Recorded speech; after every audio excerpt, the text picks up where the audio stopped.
I think RPG Maker is a great possibility. It's like a tool to give people who do not own a billion-dollar company or don't have a PhD in programming an easy way to approach the development of a game. It may not be the best game in the world, but it's gonna be something you can put your effort into. You can send a message, you can show your true colors, you can unleash your creativity, you can express yourself. And multiple titles created using this very engine are probably familiar to you. Just think about Lisa, Omori, there is Aoni, Fear and Hunger, even the recently reviewed In Stars and Time. If there is one thing this shows, is that you don't need to turn up the graphics to see how much love is put in a game.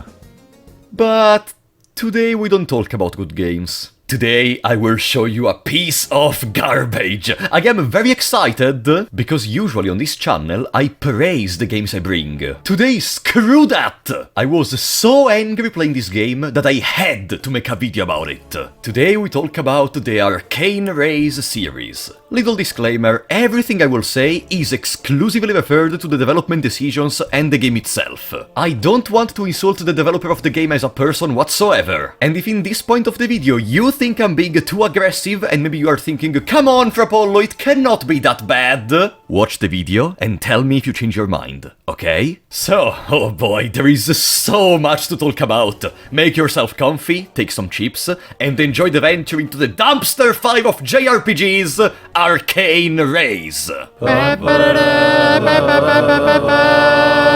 Yeah, even the intro sucks for this one. But probably you are wondering, what is Arcane Ray? It's a game available both on Steam and itch.io, and as the description says, guaranteed to be a game you will always remember for better or worse. And trust me, he was very right. Then there are chapters. There is chapter 1, 0, 2, 3, 4. Look, mum, I don't know how to count. And if you click on these links, they bring you to a non-existent page. Perfect start. And then the developer was so kind to make a list of all the things you will not see in this game. Of all the things you are meant to see in the game. Sorry, I got a little lapsus. Astonishing level design with brutal enemy placement. Excruciating difficulty which stems from unique balancing. Deep lore and engaging backstory, part of a bigger universe. Extremely demanding but lengthy with a couple of interconnected maps. Minimalistic storytelling. Lore is explored through the environment and dialogue. All of this for €1 on Steam, or €3.60 if you buy the deluxe edition. I mean, with these premises, it seems the best game in the world. And since I want to show you everything, I bought the deluxe edition. But enough talking, let's start playing. No, I did not cut anything. You are brutally inserted into the game. There is no intro, no explanation of anything. Nah, just start playing and don't bother me. Our starting character is Captain Angelo, a crestfallen warrior that starts at level 40. And he is gonna accompany us through the tutorial of the Arcane Ray franchise. We'll go back to this later. I mean, if the game is willing to give a tutorial, maybe it's gonna put in place some complex mechanics or something. Let's take the tutorial. To make it short for you, there are a couple of things to remember. Your decisions will matter. It seems there is gonna be a component of decision-making in the game, and maybe, I don't know, some routes with some characters, some quest where you become friend with others. No, stop thinking that way. You are still giving the game the benefit of the doubt. It doesn't deserve that, okay? And then there are enemies both present physically in the overworld and also as random encounters. And also, escaping from combat may have negative consequences. Ooh, that's spicy. And despite everything I said, when I enter the battle, there is a very cool battle music, so maybe this game isn't really so bad after all.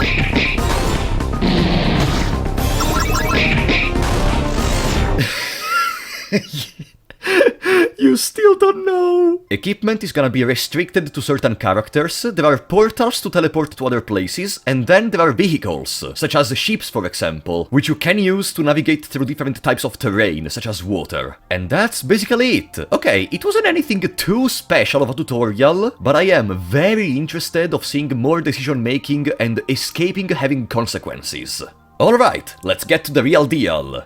And say goodbye to Captain Angelo forever. Yeah, you thought we were gonna maybe know more about that crestfallen warrior thingy or anything else? No. In this moment, he disappears from the game forever and gets replaced by 3 random NPCs. And that's the most developed a character will get in this game, Angelo, which was with us for a total of like 3 minutes.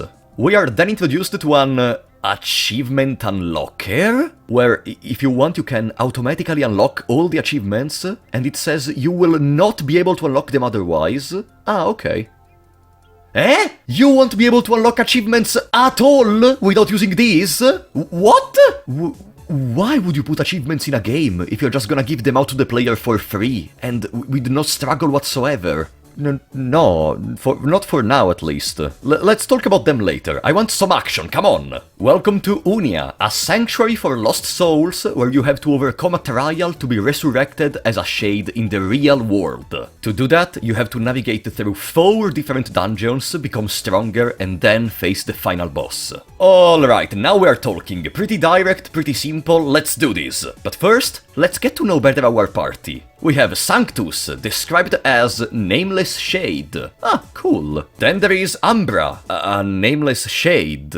Okay. And then there is Anima, a Nameless Shade. Okay, why do they have all the same description? And I know that maybe you are thinking, poor innocent soul, that maybe while you proceed through the game, the description changes or something. No, guys, really, stop thinking about good games. Also, like, they are not nameless. If you move a few steps above the starting area, there is the final boss of the game chilling and vibing. Yeah, he's there from the start, and you can face him in any moment. I gotta say, I think the developer made a mistake when doing this, because this is actually the only cool idea in the game. And that's simultaneously the end of my positives for this video. And also if you interact with him from different sides, he changes sprite. You see, it's from these little details that you understand how much love was put in this game.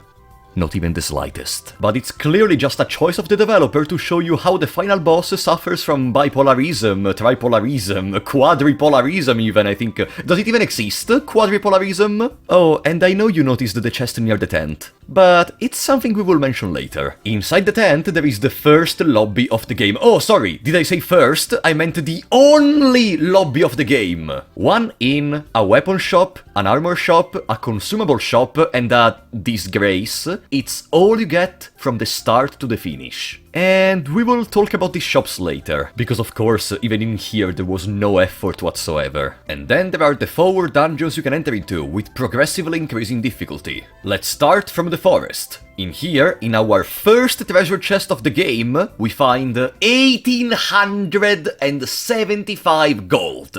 So, let's make a little discussion about balance. Not even to go too much into details, but I think you don't need a PhD in programming or game design to understand that, let's say, with the very first chest of the game, we just skip a weapon of the game, because the weapon shop sells you the first tier for 100 and the second tier for 400.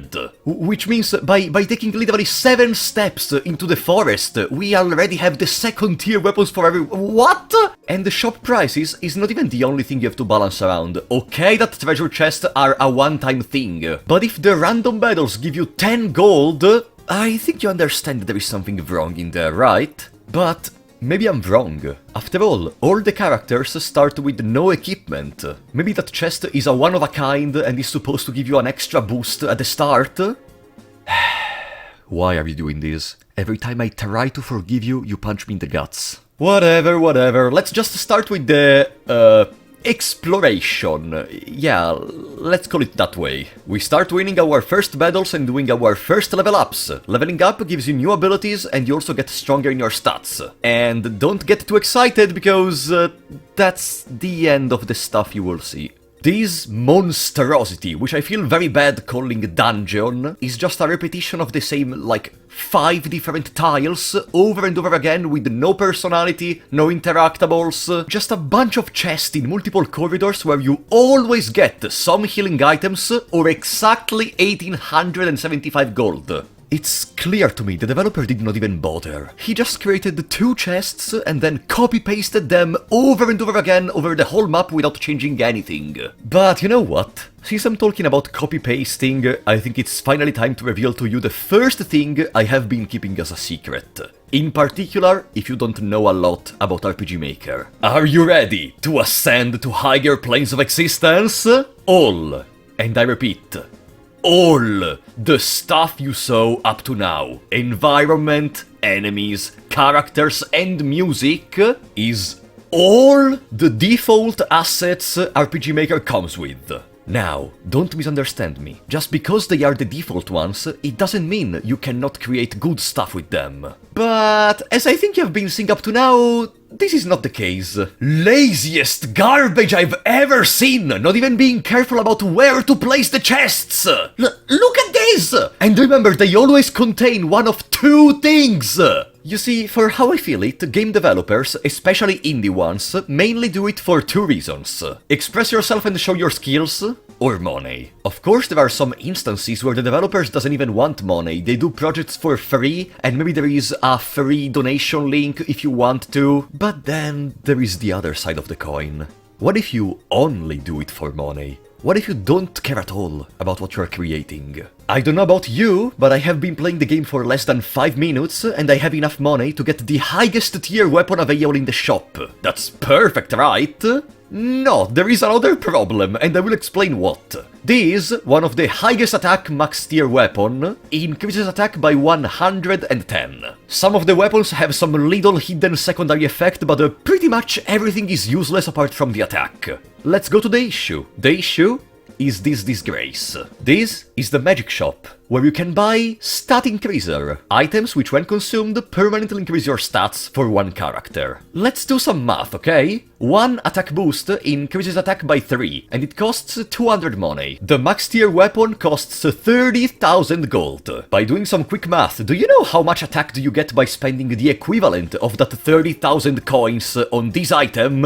450 attack! More than 4 times the attack you get from the other. And that's how, with some carpal tunnel shenanigans, we have something like this. I mean, those stats seem perfectly reasonable on a level 2 character not even 10 minutes into the game. And don't misunderstand me, getting overpowered early in a video game is always something special. The sole concept of using the knowledge you have of the game to your advantage to follow specific patterns to get that particular weapon, that incredible amount of level ups, is one of the main reasons for which I personally enjoy gaming. The problem? To do this, I didn't need any knowledge, and planning, no, anything. You don't feel rewarded, because it's like if the game is not even trying. We literally did math. Whatever. Back to the exploration. After some time walking, we finally arrived to a new zone. No, actually, no, I guess. This is just a wall. You fool! You really thought you were gonna be able to reach other locations from here, maybe reach a boss fight or something? No! That's when I realized, each one of these 4 individual zones doesn't even have a final mini-boss to say, hey, congratulations, this zone is over, go to the next one. No! Nothing! It is just a grinding spot in the most uncovered way a grinding spot ever was. And this should be the point where I go to the next location in terms of progression, right? But it was very easy to win in there. What if we just go into the hardest zone?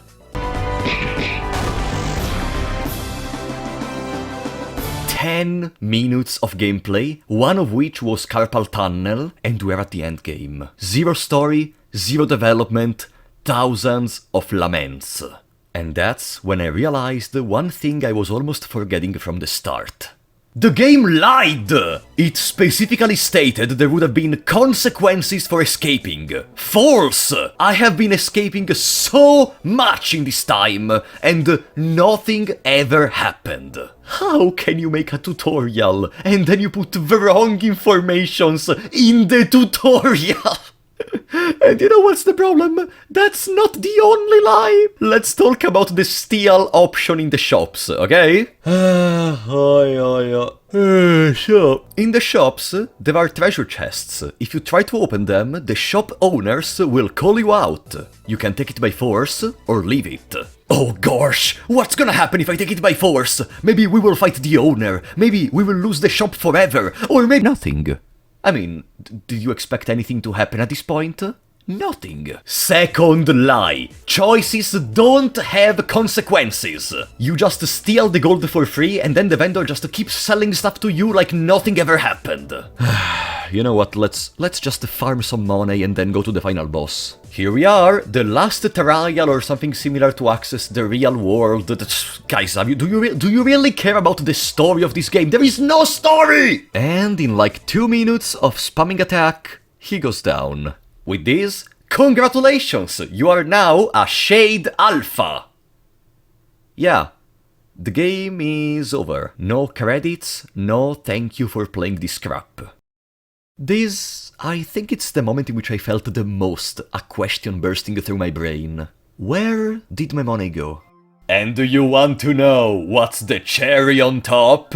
The final boss respawns, so you can have even more fun facing again the final boss of the game! Kill me! But if you remember, I told you at the start this is the Deluxe Edition. That's because all the DLCs, because yes, there are DLCs for this game, are included.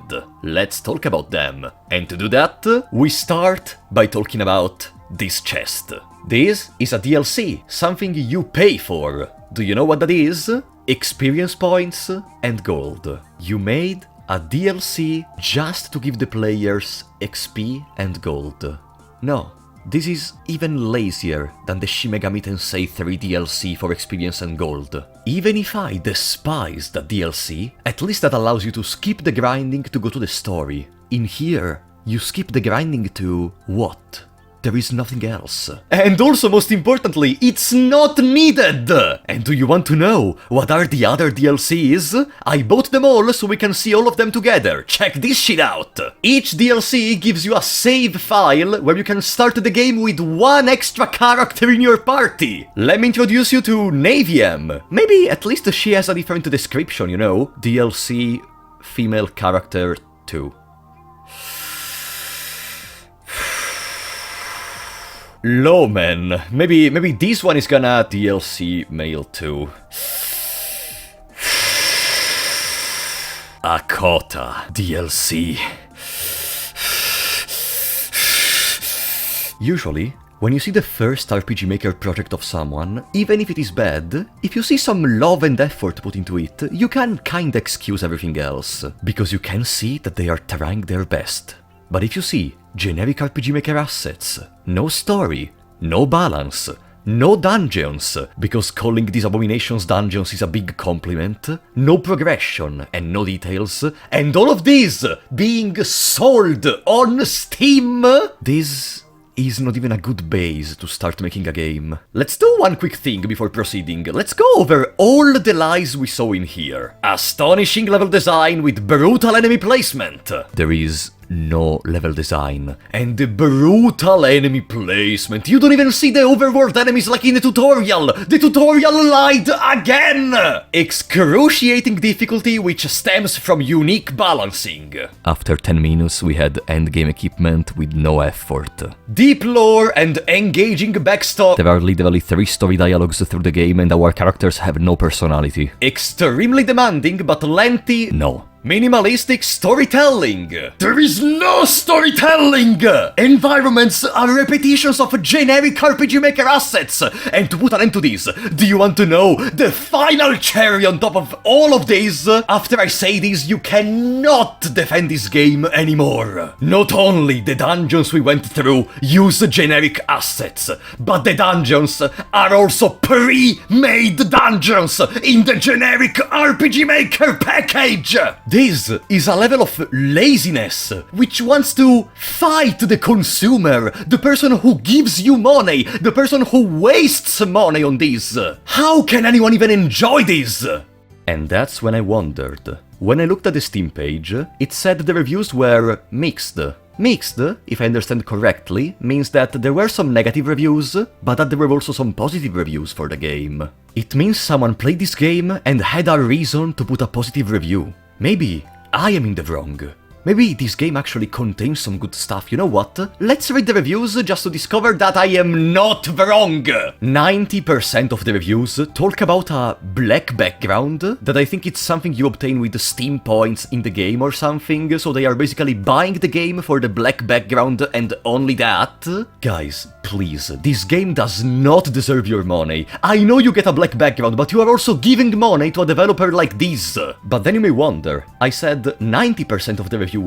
What about the 10%? You know, some people actually liked it. This is an interesting game, bought it on discount. The tutorial is fun, and gameplay is simple enough. The trick to getting the achievements is also amusing. More of a game you play as a cooldown than anything else. I think, if anything, this shows that subjectivity is always important when talking about video games. Because people may like what you dislike, people may like what I dislike. I am no different from them, because after all, we are talking about a person who perfected over 500 games, and has a total of 0 games owned. Yeah, how to not trust them? I am a 38 years old father, probably one of the oldest people playing this game.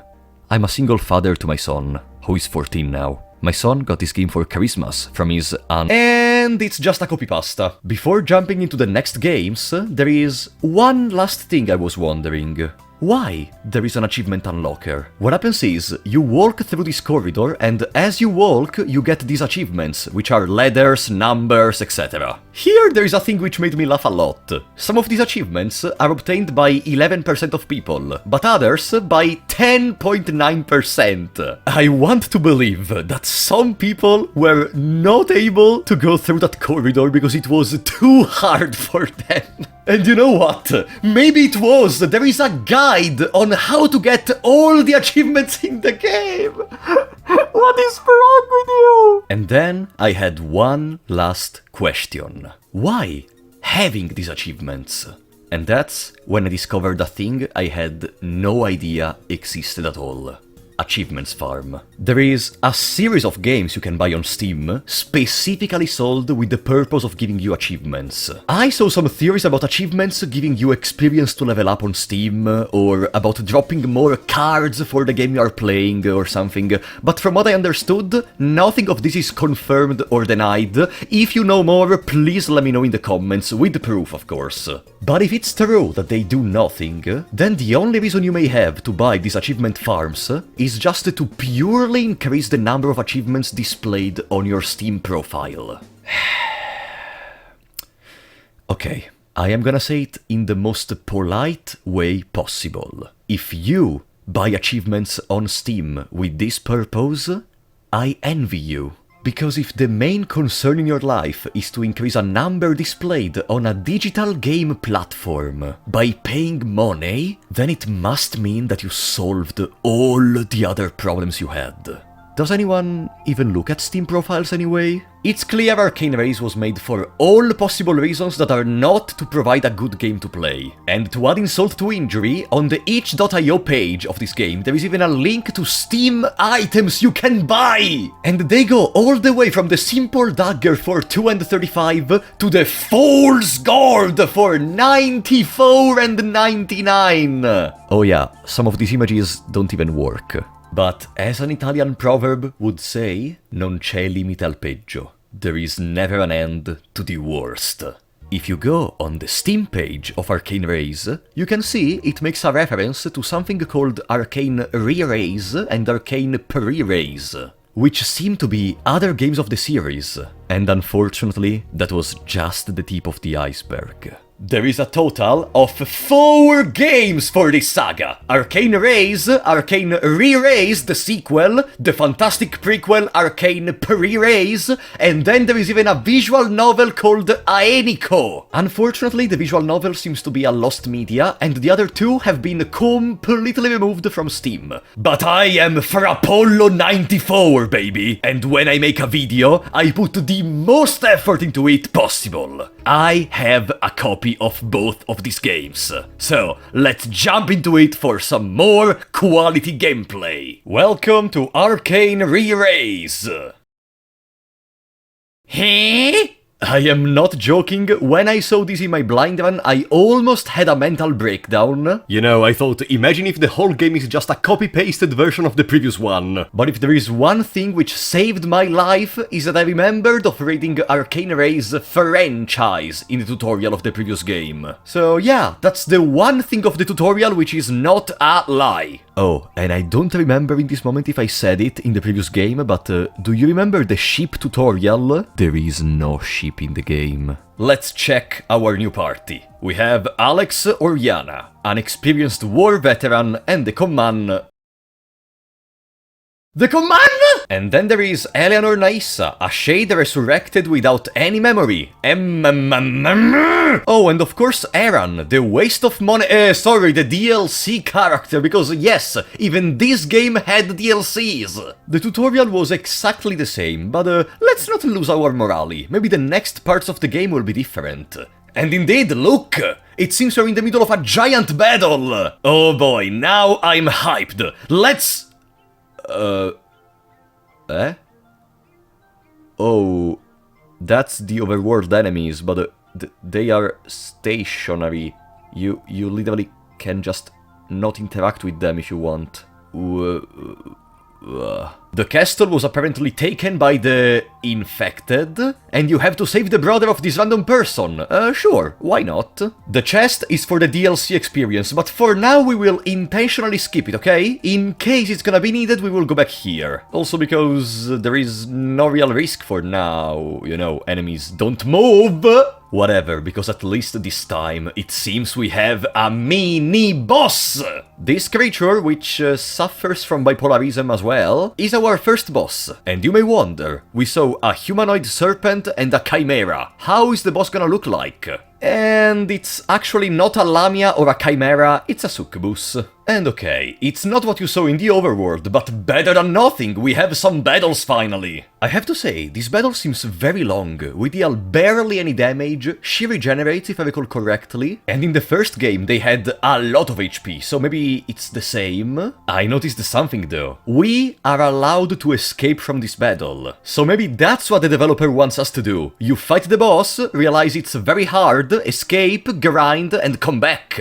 Not the funniest way to implement grinding, but maybe we can work with this. Let's escape, we can maybe open the chest for the DLC experience. Huh? The boss died? Okay, we lost the experience and the money of the boss, but screw that! How did you...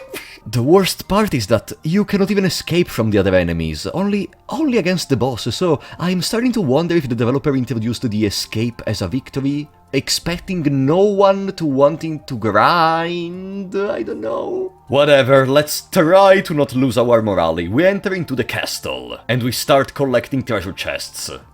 You serious? Is this what we arrived to? Experience in the treasure chest? Not even gonna fight enemies anymore? You are just removing everything that is an RPG from an RPG? Okay then.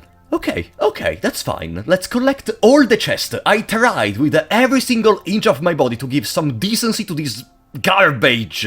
This is when I thought to go back and take the DLC chest, but you know what? You cannot go back! Why? Was there even a reason for that? And this implies something even worse. We will never go back to that person at the entrance, so we will never save the brother, because there is no brother to save! Alright, I guess the idea is to loot enough chests until you are strong enough to defeat that guy. Let's go downstairs. We are fighting monsters in a castle, but there is a fully clean lobby with an inn and multiple shops just downstairs.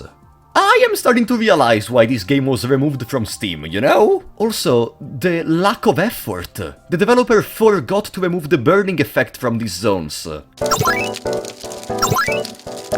There are 3 possibilities. 1. The characters are going crazy and hear random sounds. 2. We are going crazy and hear random sounds. 3. The game sucks. But let's do it even worse! The music from the lower floor gets transposed into the upper floor! This is not a JRPG. This is barely considerable a game. Battles that don't work, no game design whatsoever, incoherency, multiple mistakes. What are we playing? Couldn't I just play something else today? And you know what?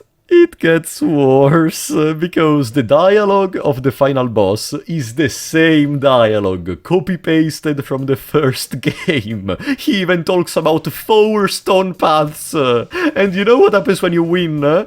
You have become a Shade Alpha! What the fuck do you mean? So, my judgment on this one is, almost everything recycled, we will never find the brother of that nameless NPC, we will never claim our chest of the DLC. Let's just jump into the last game, okay? I don't care anymore.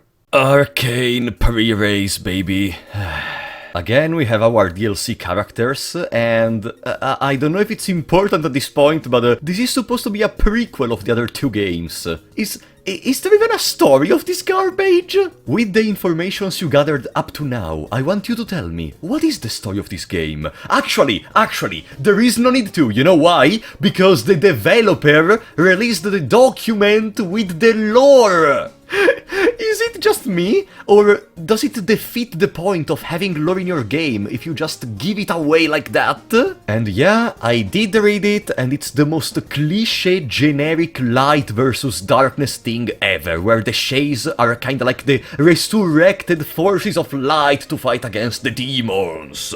Can we finish this game, please? Here, it's where you can see the genius of the developer, the real 5-head behind the screen. Since he doesn't know how to program moving enemies, he's just gonna place them into compulsory corridors.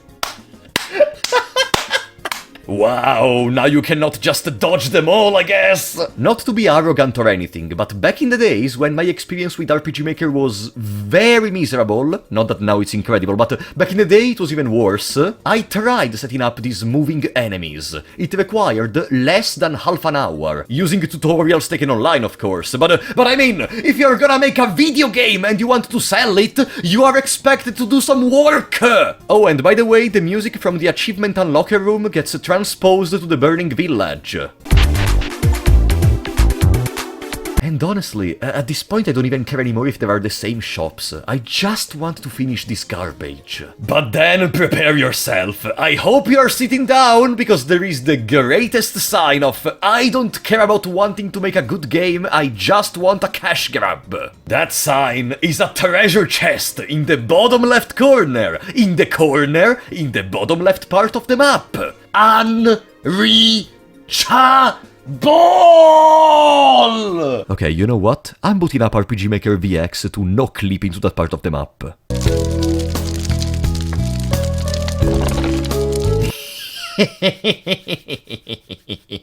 Was it worth it? No. Am I satisfied? Hell yeah! And I guess you know what happens now. You move through the road, having a random battle every 2 seconds, you collect more identical chests, reach the demon lair, which is just the most generic church, despite there being already another closed church nearby, kill the 3rd demon god, and congratulations! I don't know if you ever felt the sensation of not being able to keep playing a game because you feel disgusted, but that's me right now. It hurts! It hurts to keep playing! It makes me feel very bad! This has gotta be the worst JRPG to have ever existed in the universe. Or at least it may tie with some others that we may visit in the future, who knows. What others, you may ask? While doing my research, I found something called Occult Rays. And no. No. Please no. Let's do one thing. If this video reaches 10,000 likes, we are gonna play Occult Rays. Okay? But maybe I'm gonna give you the benefit of the doubt. Maybe between some of you there are some people who still think making a 30+ minutes video to complain about this is childish or something, because at the end of the day, just don't play it if you don't like it. These games flood the market. The more of these games exist and are allowed to exist, the less chances passionate developers have for you to find their game. There is already kind of a prejudice towards RPG Maker games. Majority of people, from what I know, thinks they are kinda mid in general, even though we saw some masterpieces between them. And regardless, a game is never inherently bad just because it's made with RPG Maker. What I'm saying is, games like these don't help, don't have anything, don't offer anything, and don't deserve to stay on Steam. And to conclude this, on the other side, if we want a positive side, I'm gonna talk to all of those among you who maybe want to create their own game. If you ever feel as if you are not putting enough effort into what you are doing and maybe your game is bad, remember that there will always be at least one game worse than yours. Don't lose hope. If you put your soul in it, 50% of the job is already done. All you have to do now is to craft the other 50% into existence. And with that, I guess today's video is over. Did you already know about this game? I really hope no! And what do you think about it? I swear if you try to say this game is good, I am gonna ban you. But still, let me know in the comments. Also, if you liked the video, be sure to leave a like and subscribe. But I think I tortured myself enough for today, so I was Frapollo94, and I will see you next time.